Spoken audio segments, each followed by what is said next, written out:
just kind of wanted to talk about makeup brushes. My top 5 makeup brushes that if I could only have 5 for the rest of my life, these are the ones I could choose. Obviously, if I could choose, 10 or even 7, it might be a little different.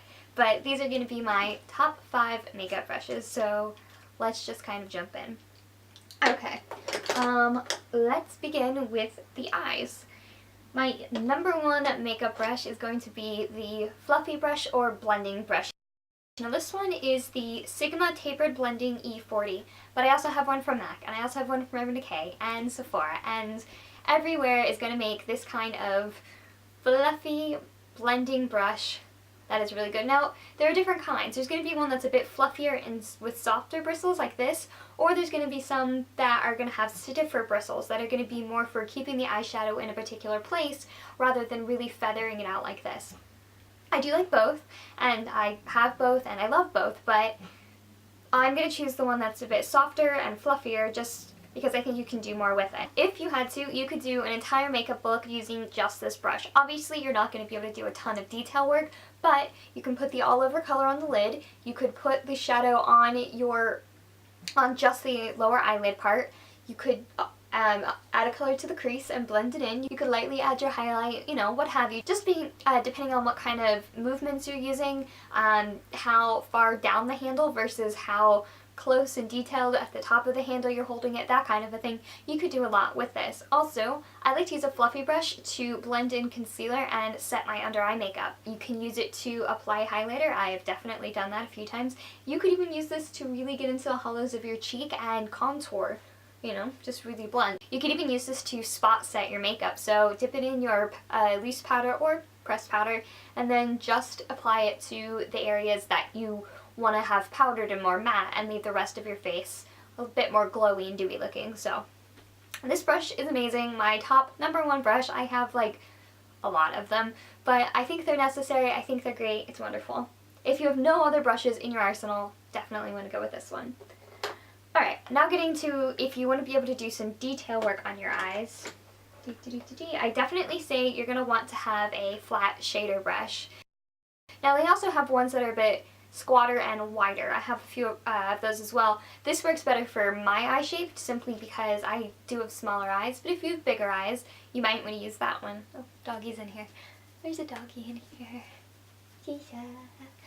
Sorry. So this is good for really packing color onto your eyelid.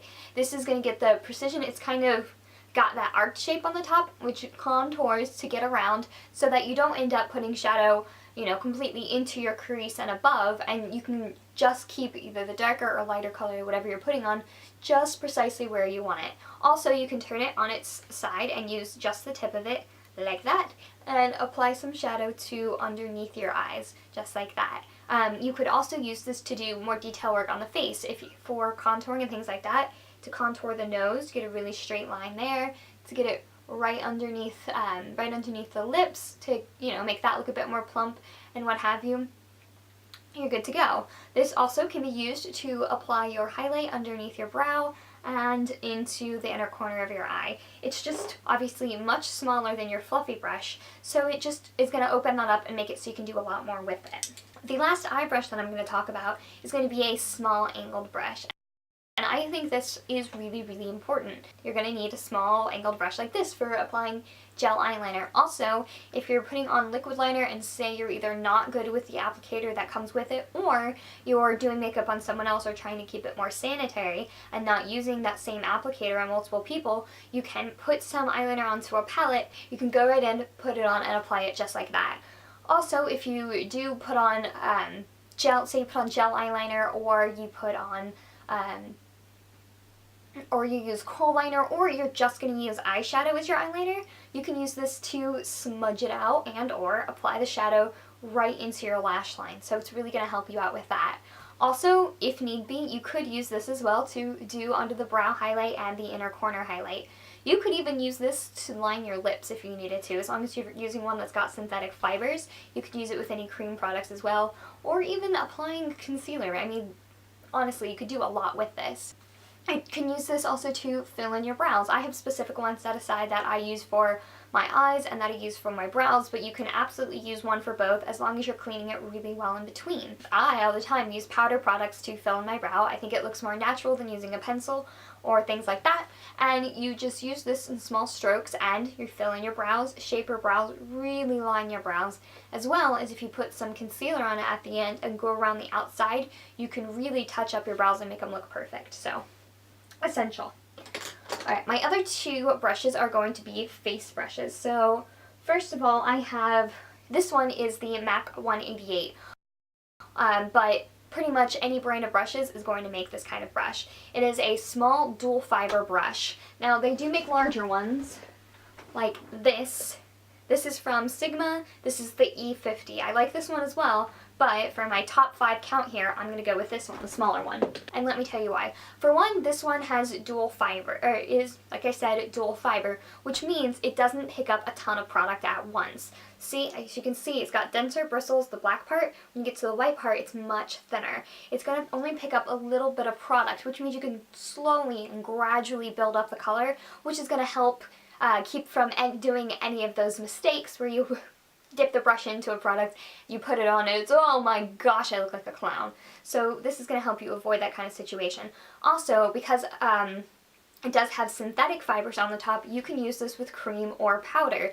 Any brush that you can use for both, I think, is really, really helpful. So this brush, I love it because you can use it for so many different things. I have used it to put on my foundation to really blend it in, and you can get it into around your nostrils, around your mouth really well, under your eyes, so it's great for blending in foundation, and it's really flexible and really soft. So it's going to kind of move and really help blend. It's not so much a buffing brush, more as blending it in, if that makes any sense.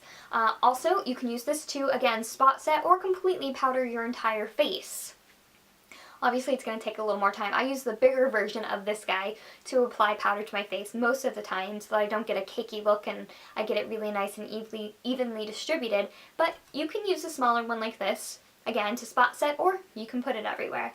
Also, you can use this guy to contour, to put on your bronzer so that you make sure that you don't get too much at a time. And again, you can use it to really get in there and blend. It'll really fit into the contours of your cheek. You could use this to put on blush because, again, it does the same thing. There you go. We're good to go. Also, I use this a lot also to put on highlighter because it fits perfectly just on the top of my cheek and down my nose. And I can even really get it in there into my Cupid's bow. So honestly, there's so many different applications. You can also use this to set under eye powder as well.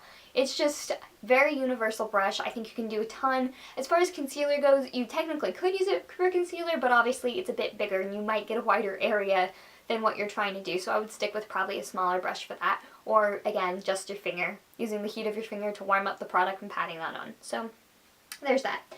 Last but certainly not least, my final brush is also a face brush. Here we go. And it is the large angle brush. So I really like this brush because I use it every single day. I have a ton of brushes and yet I keep going back to this one. I absolutely love this blush for applying a contour. I think it gets into the hollows of my cheek really, really well. It goes right along the jawline just because it's so narrow. It's long and narrow, and just the way that the slant works, it just works perfectly for me. I think it's great. Again, you can use it just like this. Apply some blush to your cheek, apply some highlighter to the top of your cheekbone. You could add powder to your face. It's not quite as fluffy as some of the other options, but it is really nice and soft. My main reason for choosing this one is that I think it's really great for applying a contour and blush and doing that really well. Though I did mention a couple of other brushes, such as the 188, that could also put on your blush, you know, could easily put on the apples of your cheeks, especially if you have bigger cheeks. This one might be the better option for you, and I just like the way it goes on. Again, this one only picks up a small amount of product at a time, which can be a curse or a blessing. So here you have it, my top 5 makeup brushes. If I could only have 5 makeup brushes, or say you're going on a trip and you don't want to take all your brushes and you're trying to decide exactly which ones that you have to have with you, these are the 5 I would take. I feel like I could do everything I need to do. I could do a detailed eye look. I could do absolutely whatever I needed to do with these 5 brushes here, and I could get a really nice look. So what I want you to do now is to comment below with your favorite makeup brush. Your, not necessarily brand, don't have to put that, but just your favorite type. Is it a fluffy brush? Is it an angled brush? Is it a thin pencil brush? What is it? What is your favorite brush that you simply cannot live without? comment below and let me know, and share with others. Make sure if you haven't subscribed to my channel yet, you do so. I put up new videos every Tuesday and Thursday. See you guys in my next video. Dog walked in. Bleh. Dog brushes. Fuzzy. But fuzzies.